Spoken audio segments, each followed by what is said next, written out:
I want to welcome everyone to the October 24th, 2018 meeting of the Committee on Agency Operations and remind everyone that this meeting is being broadcast live via the internet.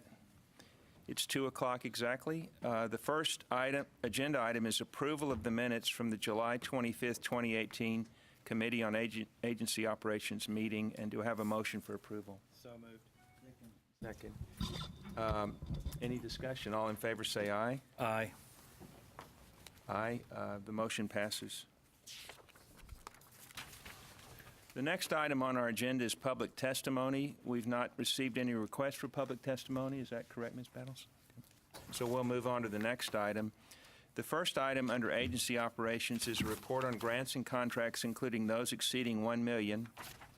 This item does not require any action, and our General Counsel, Bill Franz, is available for questions. So I'll pause, and we can all look at that list if you'd like to.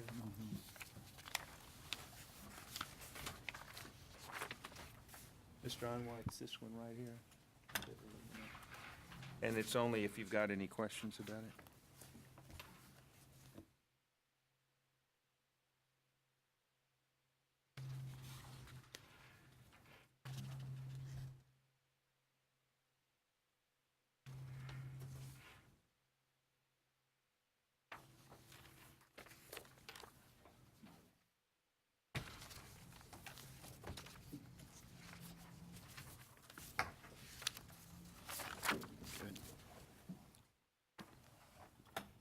You good on it? Good. I'm good. Mr. Onward, do you want a little bit more time to look at it, or are you good on it? Okay. Let's move to the next item, which under agency operations is consideration of adopting the staff's recommendation to the committee relating to a contract with Ms. Sun, what do you say? iSphere, okay, for Phase 2 of the Web Focus upgrade and security remediation project. And Ms. Sun, the Assistant Commissioner for Information Solutions and Services, will present this item to the committee. Welcome. Thank you. Thank you, Mr. Chairman, board members. So this agenda item is to see. Oh, can you hear me? Okay. Yes, I turned it on.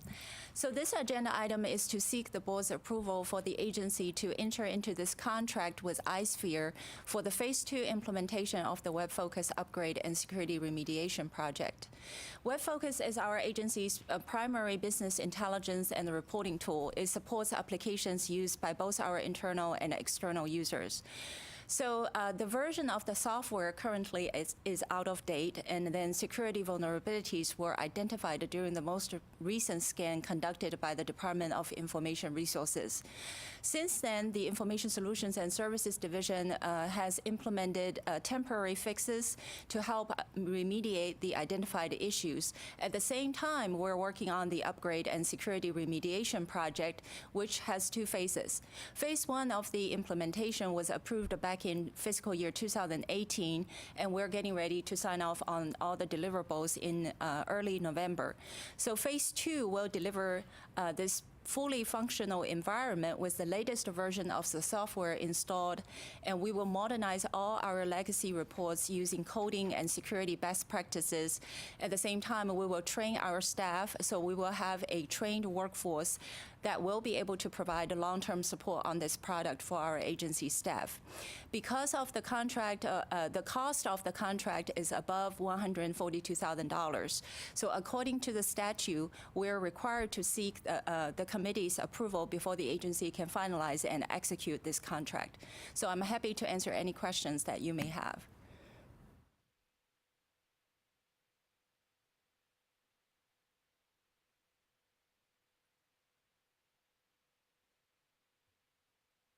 Are 3 of us actually on the committee, so you all are going to be busy Yes. to the extent that we've got to make motions and what have you. So are you ready to make a motion? Ready to make a motion, Mr. Chairman. And the second for Mr. Anwar. Any discussion? All in favor say aye. Aye. Any opposed? The motion carries. Thank you very much. The last item under agency operations is consideration of adopting the Commissioner's recommendation to the committee relating to the certification of Texas Research Incentive Program, which we call TRIP, funds to the emerging research universities. And members, this item would normally come under the oversight of the Committee on Accountability, Affordability, and Planning. However, due to timing issues, this information was not available in September when that committee met. Therefore, staff is bringing this item to Agency Operations Committee for consideration before going to the full board. Dr. Julie Eklund, Assistant Commissioner for Strategic Planning and Funding, will present this item to committee. Thank you, Chairman Steen, and Yes, good afternoon, board members. The Texas Research Incentive Program, or TRIP, was created by the legislature in 2009 to incentivize our emerging research universities to solicit private gifts for research. We have 8 institutions that are eligible under TRIP: UT Arlington, UT Dallas, UT El Paso, UT San Antonio, the University of Houston, the University of North Texas, Texas Tech University, and Texas State University. The first 7 were eligible at the beginning of the program. Texas State became eligible in 2012. In order to be eligible, these institutions need to offer a comprehensive range of excellent undergraduate and graduate programs, award at least 30 PhDs annually based on a rolling average of two consecutive years of degree production, and generate at least 20% of the research university's criteria for research dollars adjusted for inflation every year. And so currently it's 20% of $161 million in 2016 dollars. We determine that by a rolling 2-year average. So in other words, for UT Austin and for Texas A&M, they are classified as research universities in our system. There's an expectation for them in terms of research dollars. We look at what they're generating, and then we take 20% of that, and that's the expectation for institutions to join the TRIP group in terms of being eligible. Since the program's inception, emerging research universities have received more than $661 million in gifts that have either been certified as eligible by the board or may be eligible pending certification. And of course, what you're going to be voting on today is our latest round of TRIP matches that have gone through our approval cycle.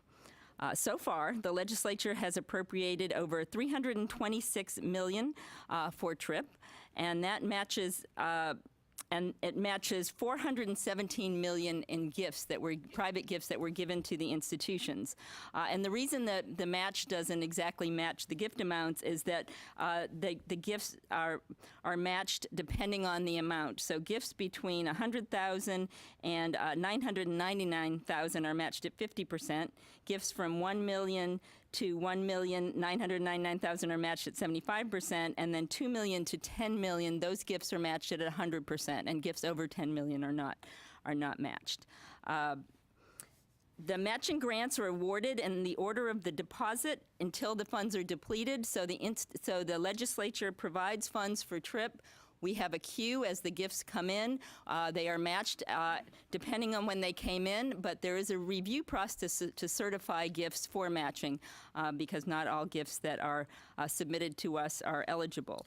In terms of how that review process works, we send information about all of the gifts, all of the documentation we receive is redacted in terms of names or information that the institutions don't want us providing in terms of the donors.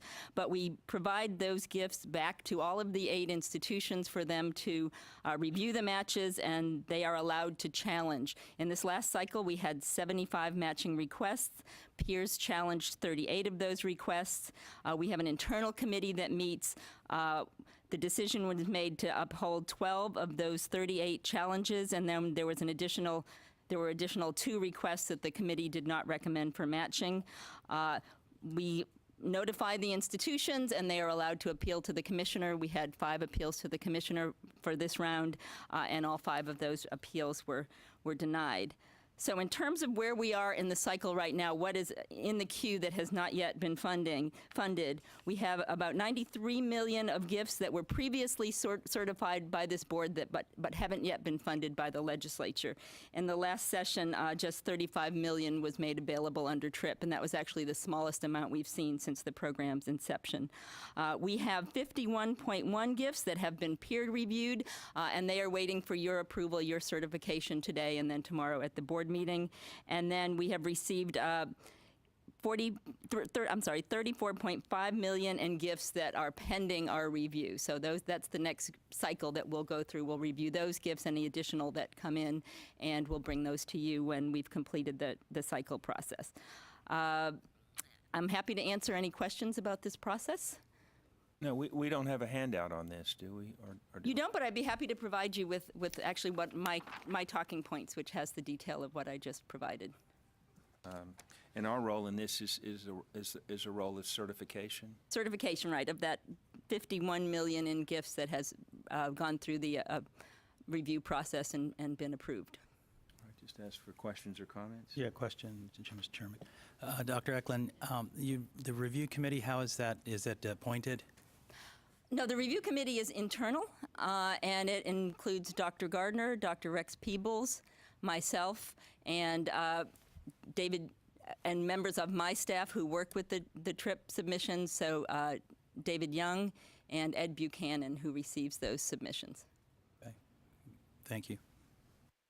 But it is important to note that of course all of the institutions involved in TRIP have the opportunity to review all of the projects that have been submitted and challenge any that they would like to, and we take a look at those challenges as part of our internal review.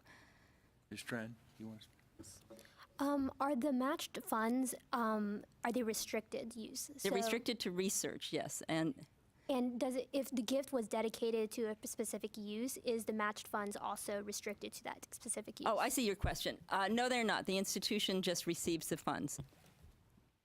I'm going to look for David Young is here, and are there any restrictions at all on the matches? No, there are not. Okay, so I should know this. What is the program called? If there's a fund, and there are requirements to admit. I think University of Houston is a member, maybe Texas Tech, and then University of Dallas is close. That's Are you a different. talking about the NRUF, the National? NRUF. NRUF, yeah, Okay. National Research University Fund, yeah. And that's separate from this. Dr. Eklund, is there anything controversial about what we're certifying today? No, I believe that's why we go through the process, is to review the gifts in terms of, controversial. It's, we Anything just within look at the gifts in terms of whether they meet the criteria for research. Was there anything within your review of it that was controversial? Well, we did No, have people that contested our decisions and yes, appealed, and we rejected all of those appeals. So I'm sure that from their point of view, the process was controversial. And how, generally, what is there a way to generalize what those issues were? we see a range of different things. Some are very straightforward in terms of the technicalities of the program. So an example would be an institution didn't provide documentation of the donor's check or gift. They have to provide documentation of the gift with the donor identified and when the funds were deposited. There are restrictions. That's the type of thing that they can clear up, right? Yes, exactly. And there are a certain number of days when we have to receive the information about the funds being deposited or it's not eligible, so we have to be very careful of when we receive information about the gift and when the funds were deposited. So there's those types of things, and then a lot of discussion about the purpose of the gift. I think we have in our meetings, is it truly for the research purposes that are allowed under the law and the rules? So we have those types of discussions as well. Mr. Tsina, I think probably the most consistently controversial issue is the one of what is actually research. Yes. There are occasions when we receive proposals for support that seem to be more training grants and research grants. They're intended to bring in students from underrepresented groups into a project, but the money is not for the research. It's to provide fellowship support or financial support for students in those environments. And sometimes the shading is pretty vague.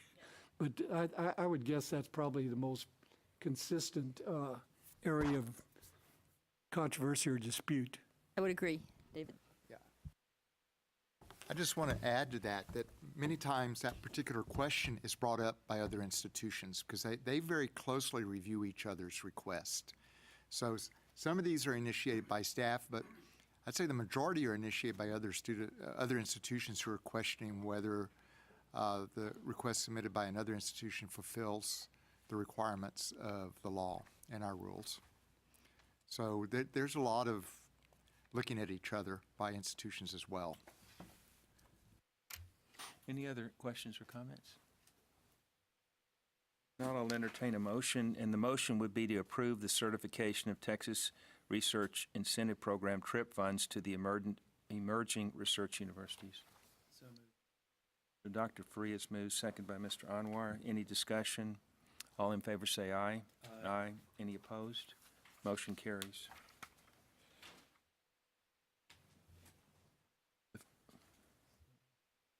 The first item under finance is consideration of adopting a resolution authorizing the issuance of state of Texas college student loan bonds in one or more series to refund the 2007A and 2008A bond series, and delegation of authority for administration and approval of these activities necessary to complete the sale of the private activity bonds. So Mr. Ken Martin, Assistant Commissioner for Financial Services / CFO, will present this item to the committee. Also present to answer any questions is Mr. Richard Donahue of McCall, Parkhurst, and Horton. Where are you? Okay. Mr. Lee Donner of Hilltop Securities, welcome. And Ms. Yava Scott of Yakari Consultants. Good. Welcome, Ms. Williams. We're on item 5, finance, if you want to catch up with us. And we've just seated this panel. And I think Dr. Martin, Mr. Martin, you're going to proceed, right? Yes, sir. Thank you, Mr. Chairman and members. This item, as you know, the coordinating board manages a student loan program, and it has various different types of student loans. There's $1.5 billion of outstanding loans in the program. And within the program, there is a little over $200 million of be-on-time loans, and then roughly $1.2 to $1.3 billion of college access loans. The college access loans are funded by bonds that we issue predominantly annually.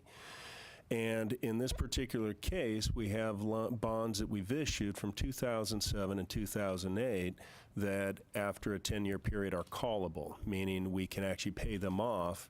And the process of doing so is called refunding. And to pay them off, basically we issue new bonds, and you would do that similar to refinancing your house. You would refinance your mortgage if the interest rates, prevailing rates, were lower than what you were paying on your other debt. And this is a similar situation in the case where we can pay off these bonds, the 2007 and 2008 series, approximately $111 million, by issuing new bonds, and also the coordinating board will contribute $10 million to that. And because the interest rates on the new bonds and a shorter term on the new bonds, what's called refunding bonds, it will issue, it will produce roughly $15.5 million in net present value savings. Now, in your agenda item, it was 17.5, but interest rates have ticked up a little bit. We're looking to try and price around mid-November, pending approval of the resolution. And it does yield approximately $35 million of cash value savings. So cash value over the life of the old bonds, approximately 11-year period, we would save $39 million. When you discount that back, net present value is $15.5 million. And the resolution gives us this. Mr. Martin, 15.5. $15.5 million of net present value savings. But we also look at the cash flow savings as well, because we have to make sure that we have enough cash flow in our debt service fund to make our debt service payments annually. Otherwise, a comptroller is required by law to step in and make up the differential. So we look at an annual basis. We look over the entire life of all of our portfolio, all of our bonds. We have also run an analysis on this to make sure it does not yield any substantial, what's called arbitrage rebate or liability. Because these are tax-exempt bonds, we can only make a 2% differential from the arbitrage yield calculation at the time of sale to all of the loans, the interest rates on the loans, et cetera, combined that's calculated, and this does not provide a substantial liability. We have had a refunding in the past, a while back, that did, though there are savings, there is the negative consequence that you then have to remit funds back to the Treasury for any excess that you make on those bonds. But these bonds so far in the analysis do not yield a substantial liability. And I'm happy to answer any questions. I do have Mr. Donahue here. I'll have him touch base on the resolution, similar to new money resolution. I'll have him touch base on the nuance there, and then I'll have Mr. Donner and Ms. Scott talk a little bit about market and market conditions, et cetera, and then we're happy to answer any questions Good, from Mr. that point. Donahue, go ahead. Welcome. Good Welcome afternoon. back. Thank you. Hi. What you have before you is the official action of the board. It's the resolution authorizing the issuance of refunding bonds to be considered by the board. It will have a delegation process for the issuance of the bonds, similar to what we did back in July for the new money bonds that were authorized. So the resolution does not have the final terms of the bonds. Those will be established when you go to the market later after we have bond review board approval, but you're delegating to either the commissioner or your chief financial officer to sign a certificate with the final interest rates and principal amounts for the bonds. That said, the resolution has certain parameters that they're required to live within. Primarily, you're not allowed to increase the principal amount. The refunding bonds can't exceed the principal amount of the bonds being refunded. That's a constitutional limitation. There is a requirement that you have to produce net present value savings. As Ken already covered, they're looking at some pretty substantial savings right now. For tax reasons, we've got a pretty short maturity on these bonds that we're looking at. They can't exceed the weighted average maturity of the current bonds that are outstanding, so it'll be a short period of time. There's no extending the maturity beyond the time of the original bonds. These bonds are going to be payable on a similar lien status on parity to what your current outstanding bonds are payable from, which is student loan repayments with the state of Texas general obligation backstop. So we just got ratings in from the rating agencies the last couple of days. It has the same AAA ratings as your existing bonds. The process we'd be looking at now moving forward would be obtaining board approval tomorrow, and then going forward with requesting the bond review board to give us an exempt issuer approval as soon as possible in November, so we can get the bonds priced and closed by the end of November. And I will say, as Mr. Donahue mentioned, there is one nuance with this, is that these new issue bonds, to be tax exempt, we have to get a portion of the state's allocation from the federal government of the tax exempt authority. In these bonds, since we're refunding already tax exempt bonds, we do not need to do that. But there is a nuance that the IRS has within this. There's always that but when you're talking with the IRS. We cannot go beyond 17 years from the original issue date of the bonds being refunded or paid off. So the current bonds, if we let them go as they are, would have approximately 11 to 12 more years before they were fully paid off. What we have to do, since we have that 17-year provision, we can only go out 7 more years. So these new bonds, the refunding bonds that we'll issue, will only have term up till 7 years on it. So there's two factors that drive the savings on this. You're taking longer-term debt and making it shorter-term, so shorter-term debt typically has a lower interest rate, and then the prevailing market rate right now is lower than when these bonds were issued back in 2007 and 2008. So those two combined are what really are producing the substantial savings with this deal. And I'll let Mr. Donner talk a little bit about market, and obviously the caveat I'll put out here is this is based on market rates as we know now. We're trying to get these to market as quick as possible, and presuming we get bond review board exempt status here in November and price before Thanksgiving, just so we can lock in as low a rate as possible. But all of this is predicated on current market rates. If some strange thing were to happen, it may not produce any savings. We wouldn't do it. But since we have such a short term, we're looking at about 3 or 4 weeks, we do not foresee that. So, Mr. Martin, you do have an election, right, that's going to occur? We do have an election. That's why I'll always caveat this. And if you recall, 2 years ago with the presidential election, We were issuing bonds in December, and we had that normally scheduled, and the election happened, and with the anticipation of tax cuts and reform in economy, interest rates spiked about 1%, and we got caught in that window.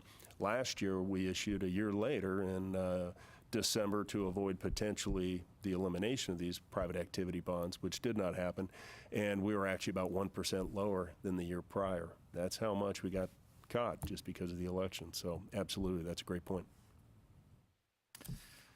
Good afternoon, Lee Donner with Hilltop Securities.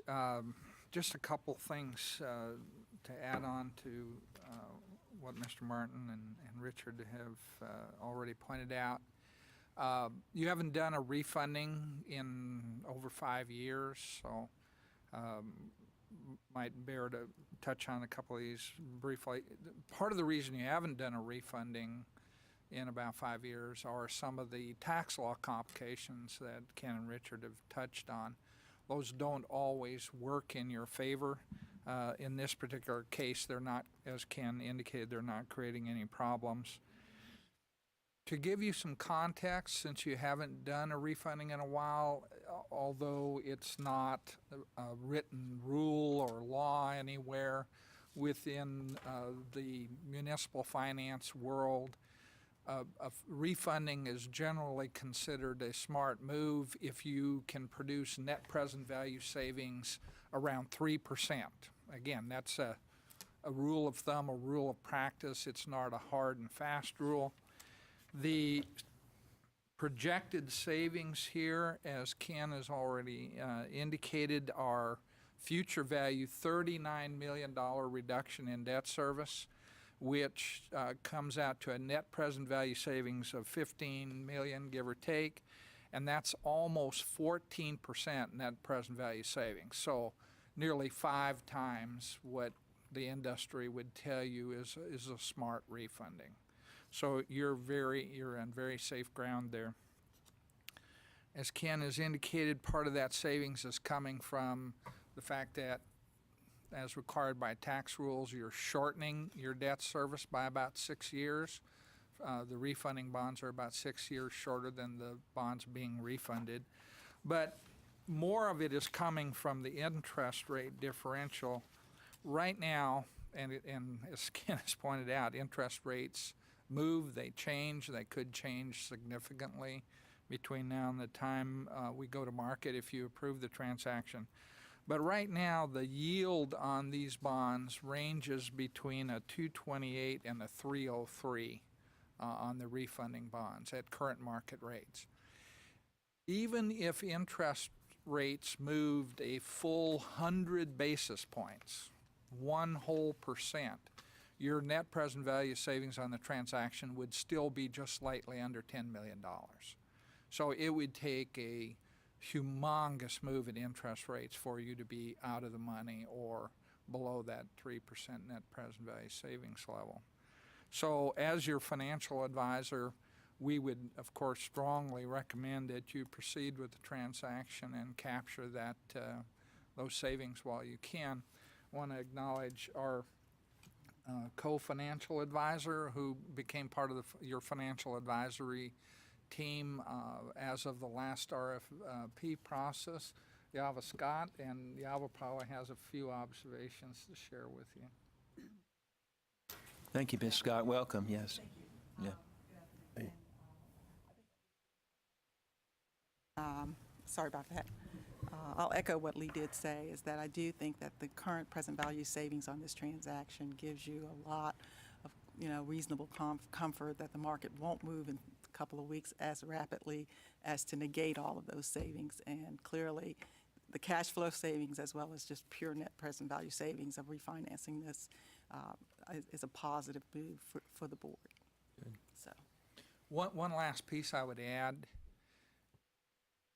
The volume of municipal debt coming to market between now and the end of the year is projected to be significantly, perhaps dramatically lower than it was last year because we were looking at pending potential tax law change, so you saw a lot of volume last year. That volume's not going to be there this year. And as a AAA rated credit, these bonds will be very much focused on by the big institutional buyers. That's right. Texas paper is very well received in the market. Good. Thank you. And I will make one note, just for disclosure, we also modified the bond counsel contract for the limit on the amount. If you recall, about a year ago, we went to RFP for the bond counsel contract, and the AOC recommended that we limit the amount. I had 400,000. AOC recommended we limit the amount to just 2 bond issues, what we knew we would need within that.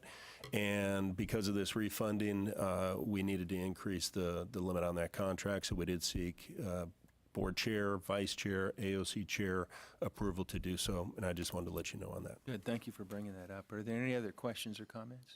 Yeah, Mr. Chairman. Okay, so just a couple of questions. So who, in the process, who monitors this and says, oh, hey, there's this opportunity?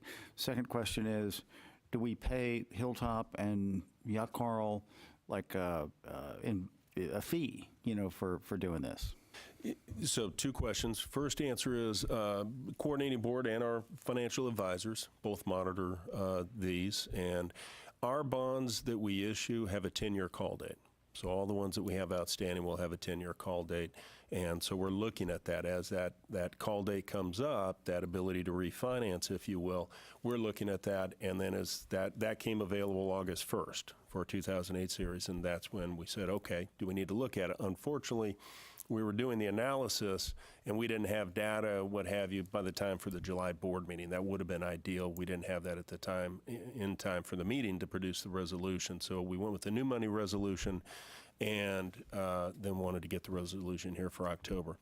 On the second, it is we pay a fee based on our contracts. I can't disclose the fee and the amounts, but we pay a fee per bond amount.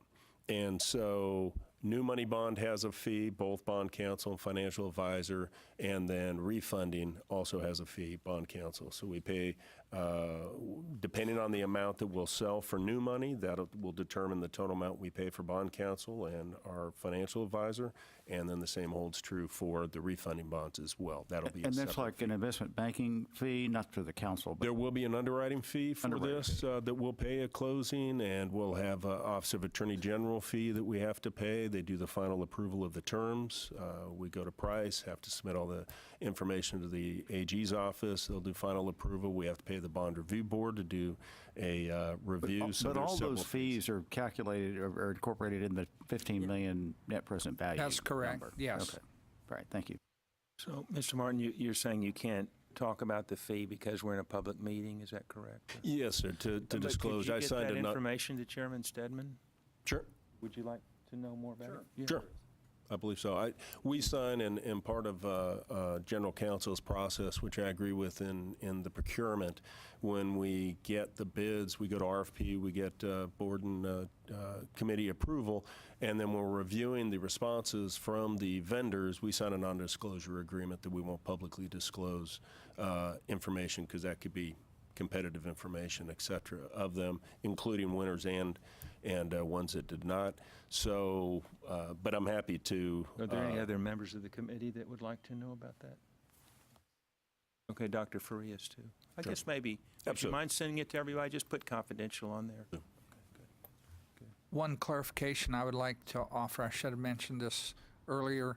We are recommending that if the AOC approves and the board approves proceeding with the refunding transaction, that it be done on a competitive bid basis, which means that the bidding from the institutional investors for the bonds will include not only the interest rate but their underwriter's discount, which will produce, I assure you, the lowest possible interest rate and underwriter's discount.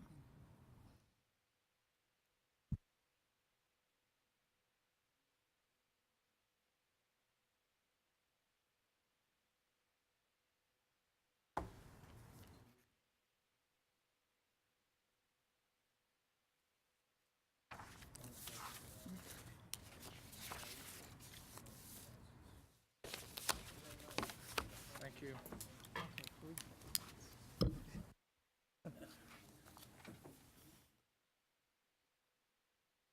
Are you going to bring the full group tomorrow? I was not planning on, since most of the members were here. Mr. Donahue will be here tomorrow because we will need some signatures from a board chair, et cetera. But if you felt it necessary, we could. But we did not have that plan, similar to the new money Sure. resolution No, that we I'm did. comfortable with that. Okay, thank you. So the next item under finance is consideration of adopting the staff's recommendation to the committee to approve a 2-year extension for the current student loan software contract. Mr. Martin. Thank you, Mr. Chairman. This item, as you know, we just talked about our loan program. In order to service the loans in that $1.5 billion portfolio, we need software to do so. In 2015, we signed an agreement with Nelnet LLC for software to manage and service origination, and some litigation of our loan portfolio.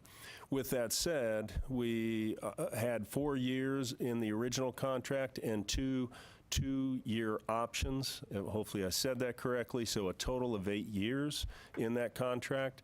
The first 4-year term is coming due at the end of this fiscal year, actually I believe in June, and I'm requesting to invoke the first 2-year extension on that contract. And of note, for members that may not have been here when we went through that contracting process, we were paying roughly $1.3 million. It was on a sliding scale with the previous vendor and software, with the size of the portfolio as it grew. And just converting to this new contract, a firm fixed price of $700,000 annually, we yielded $500,000 to $600,000 of annual savings for the program in the software. So it is very beneficial to retain the software. You've seen when we went through the RFP process for bond counsel, FA, that it is very much a niche market when you're talking about student lending. There's a lot of bonding out there, but when you get down to the specifics of student lending, IRS requirements related to student loans and so on that we've discussed previously and today, it's really a small market, and there's a small market of players in student loan software. So the vendor that we found when we did the RFP process really none of them met all of our requirements. This one met the most, and we just did not have a resounding set of vendors to really go through, which is a little troubling for me.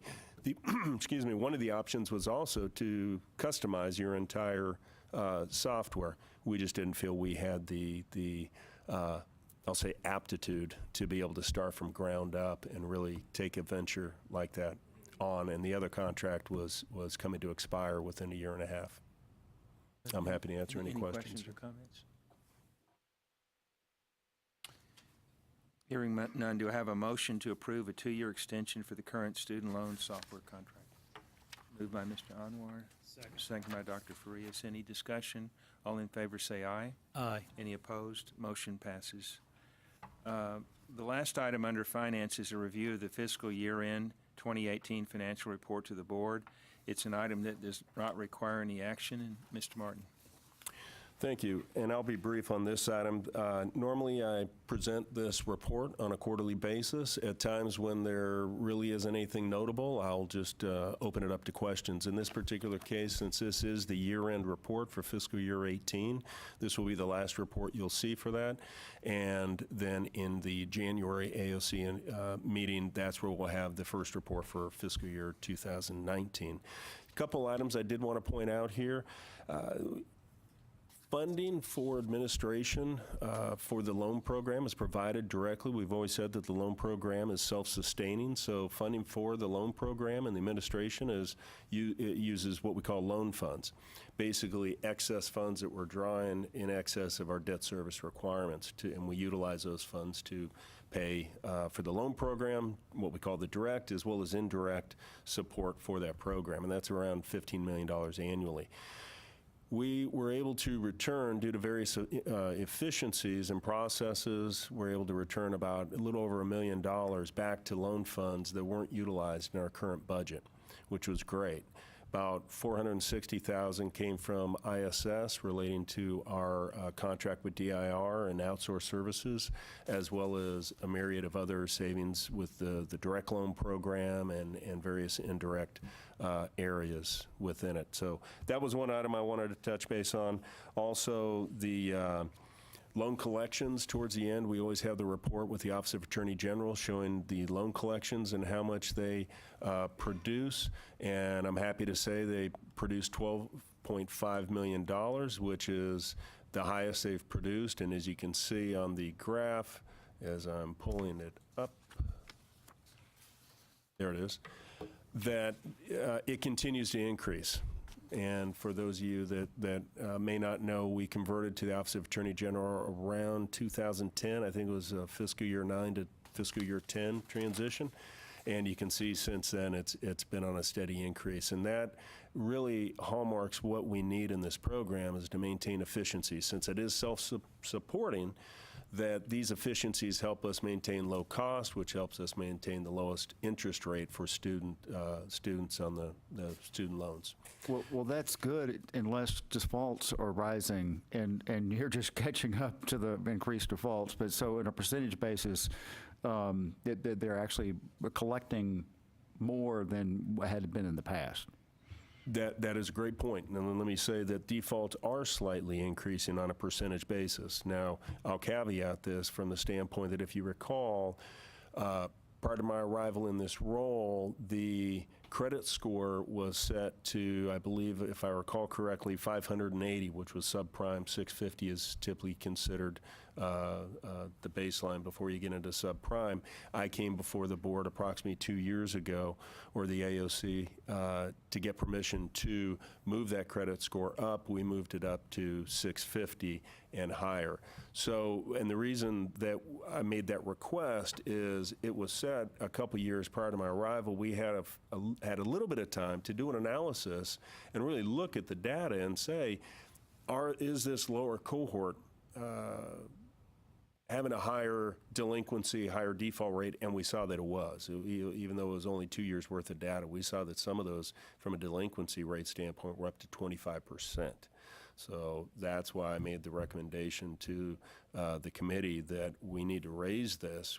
But we do have a couple cohorts, about 3 years of loans that were administered, and part of that cohort has 580 to 650, what I'll consider that subprime borrower in there. So we do have those, and we are going to see those flush through the system. And as anticipated, we are seeing a slight uptick in our default rate, but we've made the change to 650 and above, which requires a cosigner, and over time we expect then that default rate to flatten or decline again in the future, barring any recession. Any other questions or comments? Yes. Could you talk about any significant unexpended funds that will lapse? Absolutely, and that was the third item I had on here. We do have one program, preceptorship, and we will have approximately $1.1 million lapse. It did not have UB authority. And if you recall, UB authority is the ability, unexpended balance, it's the ability to take your funds in your current appropriation year and move them to the next appropriation year. So if you're a company or an entity, I always say, you know, we have different colors of money here, but if you're just a corporation, you have one color of money, it's green and it lives forever. Here you do not. You get appropriated money for this particular time frame, appropriation year, and we need to spend it. If you have UB authority, then we can move that money forward and it lives and breathes for another year or however long we have authority to do so. In this particular program, it did not. They did receive a lot of large refunds towards the end of the year, of which they were not able to then get back out through RFP process and issue awards for it. They do feel that this year, in fiscal year 19, they'll be able to meet the spending for the program.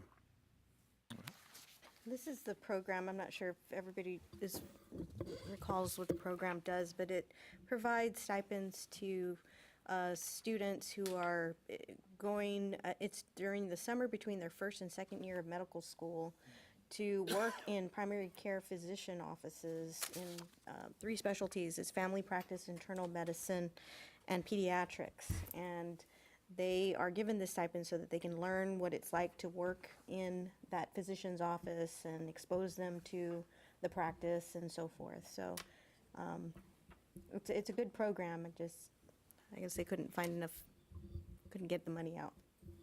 Out the door. Okay. And that concludes my highlights on the report. This does not warrant approval, but I'm happy to answer any questions. Any questions or comments? Thank you, Mr. Martin. The first item under internal audit is an update on internal audit reports and activities. This item does not require any action. Mr. Mark Pale, Director of Internal Audit and Compliance, will present this update to the committee.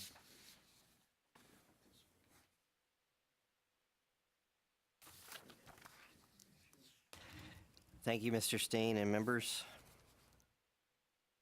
We completed 2 internal audit projects since our July AOC meeting, and both of those reports are in your agenda materials. One of the projects is our annual internal audit report for fiscal year 2018. That report is statutorily required. We submit it each year to the State Auditor's Office, Governor's Office, LBB, and the Sunset Advisory Commission. The report compiles audit reports, the audit plan, and other information requested by the State Auditor's Office. So in essence, you've seen the materials that are contained in that annual report come to you periodically during the year. This is just a compilation of those activities.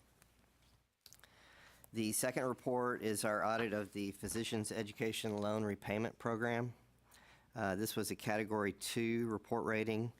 For our newer board members who may not be familiar, we give 3 ratings in our system for our internal audit reports. Category 1 is no or only very minor audit findings. Category 2 is findings, but if addressed timely, do not pose a significant risk for the agency. And then Category 3 are those reports with findings that where we're specifically directing the board's attention because of heightened risk for financial or reputational harm to the agency. So this one was a Category 2. We had 8 recommendations contained in that report, and you'll see management has set forth their corrective action plans. The one item that I would draw your attention to in that report is the last recommendation was an agency-wide recommendation. We saw an opportunity on this project to recommend to management, to have a dialogue with management about an expansion of management's own assessment of risk. Certainly from an audit standpoint, we're doing ongoing risk assessment. We develop our audit plan based on that risk assessment, but there's a role for management to play in performing their own assessment of risk for all program areas in the agency. And so that dialogue has led to some plans for the agency to develop that function a little bit better, and I think that it will serve to strengthen the control environment. It'll give us a basis when we come in to audit an area. We can look at management's own assessment of risk as one of the first steps of the process. So we really think that that's going to result in a nice improvement. So I wanted to call that to your attention. Commissioner, who's going to be heading that up? Or? You want me to answer that? So we're actually, the 2 deputy commissioners and the general counsel are responsible for it. I'm taking the lead in terms of developing the process in collaboration with our executive officers. So in fact, we're pretty close to finalizing a recommendation to the commissioner who's going to sign off on that hopefully next week. On the process itself. I don't want to leave you with the impression that staff have not been doing risk assessment, but it's not been consistent across the agency, so we want to develop standards, a process, a step-by-step process, and provide some tools for which each division and department will be able to conduct this assessment on a regular basis. So we're going to have that in place by November 1. Which is what we included in our management response. So we're going to have that done. So That's really good. You did that. I appreciate that. Yeah. Thank you. Yeah. brought that to everyone's attention. Yes, sir. Thank you. If there are no other questions, that concludes my report. The last item under internal audit is discussion of approach for obtaining an external quality assurance review of the internal audit and compliance monitoring functions. This item does not require any action. Mr. Pale. Thank you. Just a brief background on this item. Every 3 years, internal audit has to go in external peer review. That's a requirement of state law, Government Code Chapter 2102. The peer review itself, aside from being statutorily required, obviously it provides the board, the AOC, with an independent assessment of our function in terms of how we comply with professional standards, in terms of meeting the needs of the various stakeholders. They typically conduct interviews of many of you and State Auditor's Office, other people that we regularly interact with. And so so that was done 3 years ago. It was brought to the Agency Operations Committee. The consultant that performed that review reported out to the committee and responded to any questions that you had at that time. So this starts the process again. The standards ask that we have a dialogue, that we keep you informed as to the process that we go through in selecting a peer reviewer. And so our intention is to follow the same process that's been followed in the previous 2 iterations since I've been in this position, and that is to work with Mr. Franz and his procurement staff in terms of seeking informal bids if they come in below a certain threshold. If not, then we'll need to go out with an RFP to actually get formal proposals for evaluation. We look at, in addition to the competence of the individuals performing that, we look certainly at the independence of whoever is seeking to provide this service. And ultimately, sort of the timeline for this would be this procurement activity would start fairly soon in terms of putting together an evaluation committee that would consist of myself and probably somebody from Mr. Martin's staff and possibly one other individual from our within our agency. We would then keep the committee informed as to what the results of that search are and the recommendation as to who we feel is the most qualified and meets the independence requirements to perform our external peer review. That would be done after the contract is executed. The service would be done sometime this summer, and then we would probably be, just like we were on the last iteration, reporting back to the committee most likely October of next year, after the evaluation and report is done late next summer. Mr. Pale, this is the one that you did so well on, right? That they said so many nice things about you. Am I recalling that correctly? We were very pleased with the results. Could you tell some of our newer members just a summary of that? Don't be modest. But They were very complimentary of the audit function. The consultant that performed the review has done hundreds of those types of reviews, and so he said some very nice things about our function, about our credibility, and just the level of service and compliance with the standards and so forth. So it was a thorough review, and we were very pleased with the results. I always say we serve as volunteer board members. We really rely on Mr. Pale, and it was great to hear all the good things they said about how you're doing. Thank you. So this is an informational item. No action is necessary. I'd be happy to answer any other questions that you may have. Any questions or comments? Okay, the first item under compliance monitoring is an update on compliance monitoring reports and activities. This item does not require any action. Mr. Pale will present this item to the committee. And then I guess I should say, Dr. Jay Kinzer, Vice President of Student Services at Trinity Valley Community College, is here today to make some brief comments regarding the report and their action plans to address the recommendations. Mr. Pale. Thank you. Welcome, Doctor. We completed 6 projects since our previous meeting in July, and you have all of those reports in your materials. So the one that we wanted to focus on today, and I appreciate Dr. Kinzer being here to represent Trinity Valley, was a review that we did of the financial aid programs at Trinity Valley Community College. Back in the spring, we were notified by Trinity Valley of an issue that had occurred with a former financial aid director at that institution in terms of some suspected wrongdoing. And so after notifying the board and the state auditor's office in accordance with our policy, we then worked with Trinity Valley and conducted a review to determine the extent of the defalcation, to review more generally the use, predominantly of which was TEOG, was the grant program that was in play.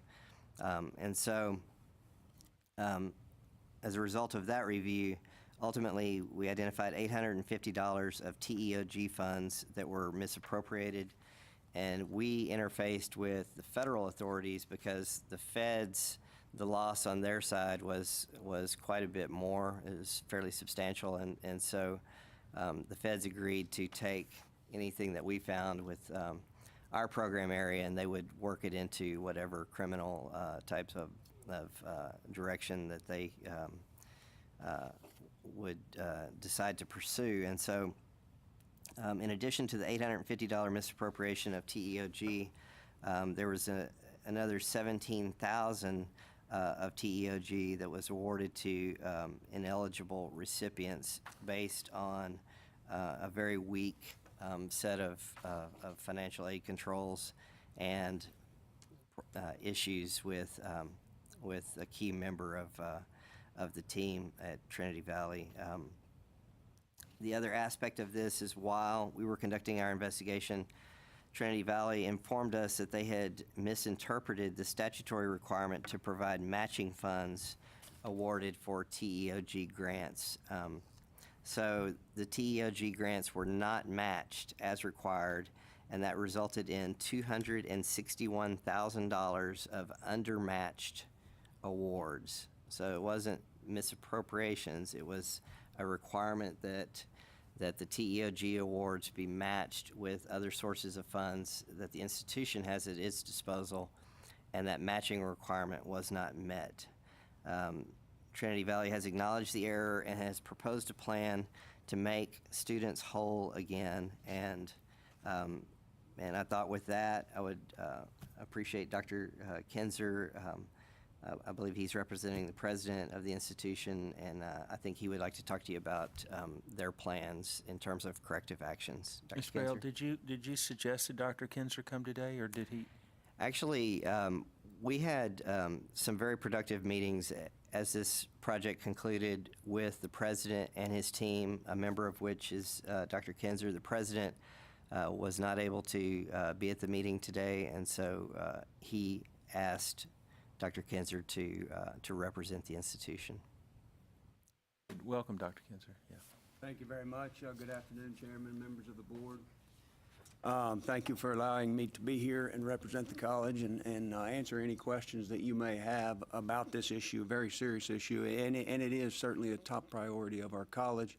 I cannot stress that enough. It's something we take very seriously, and the President King would be here if there was any way he was able to do so. He's out of state right now, in fact, with our Board of Trustees at this moment. Again, we do take this very seriously. We acknowledge that the TEOG undermatching was an oversight on our part. The oversight occurred during a very critical transition in our Director of Financial Aid process. We had a director who was there for many years, did a great job, and she became ill. and she decided to retire. We had an extensive succession plan in place that we implemented, moving the assistant director into the directorship, and that happened in 15-16 year. And at that time, the TEOG matching rule changed, as you all are aware, to the point where we could not utilize Pell funds as our institutional match, and that was the part that was our error. We did not realize that change had happened, and we continued operating as we had. And now realize the error, and we certainly plan and will do all we can do to make those students whole again who were undermatched. In fact, we've already put together a plan. We've identified those students, and we're ready to move forward with reimbursing those students upon your approval. Regarding the other issues, we have corrected as well.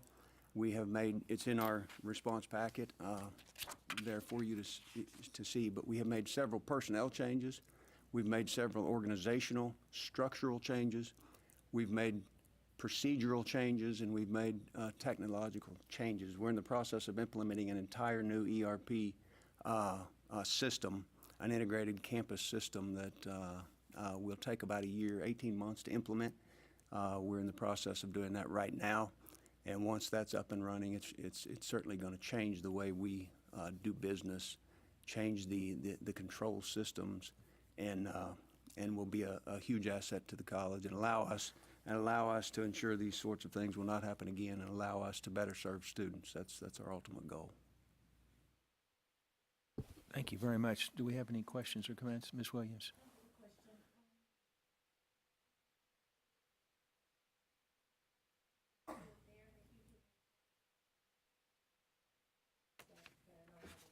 Yes, ma'am. A great question. We have identified 292 students who were undermatched over the time.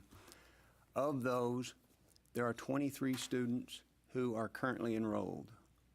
And we plan to approach those students we plan to approach all of the students with options. We will offer them a scholarship. Those who are here now, we'll offer them a scholarship. Or we will offer them a refund check. And then we will, we've identified, as I said, all of the students. We will contact all of them and offer them the opportunity to have a refund check, or we've also identified those students who have not yet graduated but are near graduation and have stopped out. We plan to offer those students the opportunity to come back and receive a scholarship in the amount of the reimbursement owed them, or a reimbursement check. We will reach out to them and make those offers to them. Doctor, give us some sense of how this impacted some of the students. What's the magnitude of this for an average student that was up to 290, whatever that you're talking about? Yes, sir. Of the 292, the reimbursement range is from $6 all the way to $4,098. So it's a pretty good range that we're talking about there. So you're going to be contacting some student and say that we're going to pay you almost $5,000? $4,000, I believe it's $4,098. Yes, sir, we are. Mr. Pale, your perspective on what he's just said? Well, I think the challenge was, given, the nature of how quickly students move through the institution, what do you do, with obviously the vast majority of them had already left, matriculated, or gone on, or stopped out, or what have you. So I think the solution that we talked about, and we visited with the commissioner and others to try to come up with what solution would make the students whole. Dr. King and his team at Trinity Valley were very receptive to that discussion, that framework, and so the solution that Dr. Kinzer just described, I think, achieves that in a good way. So we do these compliance activities, and we get a range of responses. And I will say we appreciate it. We appreciate your coming in here and acknowledging the situation and then being proactive about taking care of it. Well, thank you very much. I would also like to say thank you all and thank the audit team for working with us through this process. We've been working on it for several months now, obviously, and it's been a very positive, productive process. I believe we've learned through not only the compliance report but also the management letter. We've learned some things about the institution, and we've made some changes, and we will continue to make some changes that will allow us to better serve students. And so it's been a positive process. Thank you very much, and convey our thanks to your president, too. Yes, Are there sir. any other questions or comments? All right.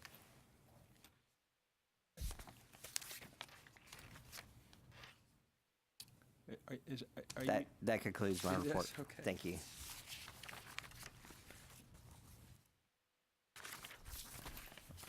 Gosh, we made good time.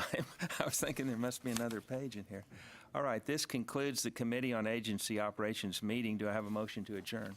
So moved. Dr. Farias, and seconded by Mr. Anwar. Any discussion? All in favor say aye. Aye. Motion passes and the meeting's adjourned.